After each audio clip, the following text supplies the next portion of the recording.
It's the United States of America. Why are you hurting people?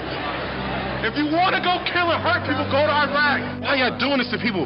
Y'all walk around in riot gear like this is a war. I saw them beating people, people that had nothing to do with anything, just grabbing people out the crowd. There's no honor in that. My mom, my father, everybody has served in Iraq, Afghanistan. Well, I did 14 months in Iraq. My father was in Afghanistan. My mother did a year in Iraq. We fought for this country. I don't come home. I'm in New York City. I am from New York City, and these cops are hurting people that I fought to protect. There's no reason for this. There's no honor in hurting unarmed civilians, and I won't let it happen. Have a good night. I served with Kilo Company, 3rd Battalion, 8th Marines as an automatic machine gunner. There's a term, once a Marine, always a Marine. But there's also the term, eat the apple, F the core. I don't work for you no more. What sort of training did you have as a Marine? I mean, were you given cultural awareness? This Republican-Democrat thing, all the world is a stage. Obama is a puppet. He reads the script, he's a teleprompter reader, that's his official job, he doesn't make any decisions. Strings? The powers that be that have the majority of power in this world are those that control the financial system. The financial crisis engineered by these same criminals who are the ultimate fraudsters of the world. The Federal Reserve, the European Central Bank, those are the real string pullers, that's real power. War is out of control, and those who are destroying this world by fraud and deception is what's out of control. 9/11 was the false flag operation used to justify the invasion of Afghanistan. It is the ultimate deception, and it's done for a full spectrum dominance agenda, which is part of controlling this world by deception. And unless we as people stand up to these treasonous traitors and all of those people carrying out this stuff and the colluders, including the mass media and the politicians, we are going to continue to get this kind of deception. The individual is handicapped by coming face to face with a conspiracy so monstrous that he cannot believe it even exists. And that's the problem we have today. This conspiracy is so monstrous, so demonic, that we tell people about it and they say, you're crazy, this is America, it can't happen here. We have all the evidence needed to prove to anybody, if they'll just look at the evidence, that 9/11 was an inside job.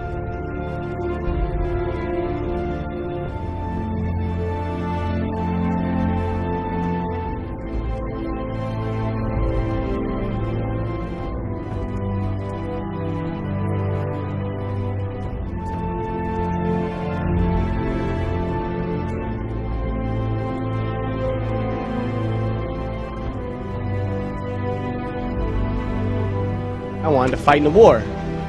I joined up, month out of training, I arrived in Baghdad, Iraq. We believed 9/11 was a lie. This is in 2004. Every sort of searcher believed 9/11 was a lie. We thought the people would expose the lie, know the war's a lie, and bring us home. I'm outraged at what is going on. Again, they're using this idea of patriotism and honor. That's bullshit. This war is not about honor. This war is about profiteering. This war is about money. We're nothing but pawns being used for their political agendas. We need to wake up. And these politicians need to stop playing with the citizens' emotions and trying to give them this emotional high and patriotism. Let's speak reality. We need to wake up America.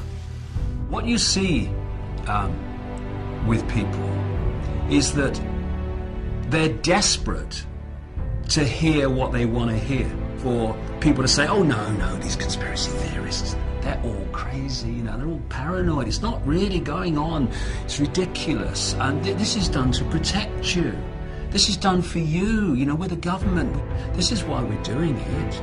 You know, watch the telly. There's a game on in a minute, and you'll be fine. And we're just going to build another concentration camp, okay? See you later. Take you to the FEMA camps being built by Halliburton right now to house 50 million Americans. They're building enough concentration camps in America. If we don't act now, we're going to lose all our rights. And I served my country. I got an honorable discharge from the Army. And I swore an oath to protect the country from all enemies, foreign, domestic. Now, these people that are operating in our government right now are criminals. Whatever you hear on TV isn't what the reality is. You are losing your rights as we speak. You got H.R. 2749, which is a Food Safety Act. and this affects the entire country. They can stop all forms of transportation in and out of the state. They can destroy vehicles. They can declare martial law, and they can shut restaurants down. They can shut down supermarkets. And that's why they put all these hot button issues out there to distract people, so they argue amongst themselves, like race and abortion and terrorism and healthcare and God only knows what else. They got you all distracted, arguing amongst each other while they're all fucking robbing us. And people don't know. I talked to people today, they didn't even know what martial law was. They're like, what's that? And when I told them, they couldn't believe it. I mean, people have to wake up. And it's unfortunate, but we're at a point right now that if people don't wake up, they're going to lose everything that they fought for. That's where we fell off. We were out watching football or basketball or baseball or going on the beach or talking on the internet or texting each other, whatever the case may be. The last nail is being driven into the coffin of the American Republic, yet Congress remains in total denial as our liberties are rapidly fading before our eyes. The process is propelled by unwarranted fear and ignorance as to the true meaning of liberty. It is driven by economic myths. Who would have ever thought that the current generation and Congress would stand idly by and watch such a rapid disintegration of the American Republic, which is equivalent to granting dictatorial powers to the president. Our presidents can now, on their own, order assassinations, including American citizens, enforce indefinite imprisonments without due process, treat all Americans as suspected terrorists. It appears that the fate of the American Republic is now sealed. Every time our country stands in the path of danger, an instinct seems to summon her finest first. It's always the patriots who first hear the call. When loss of liberty is looming, as it is now, the siren sounds first. When ordinary hands can possess such an extraordinary instrument, that symbolizes the full measure of human dignity and liberty. That's why those 5 words issue an irresistible call to us all. So as we set out this year to defeat the divisive forces that would take freedom away, I want to say those fighting words for everyone within the sound of my voice to hear and to heed. From my cold, dead hands,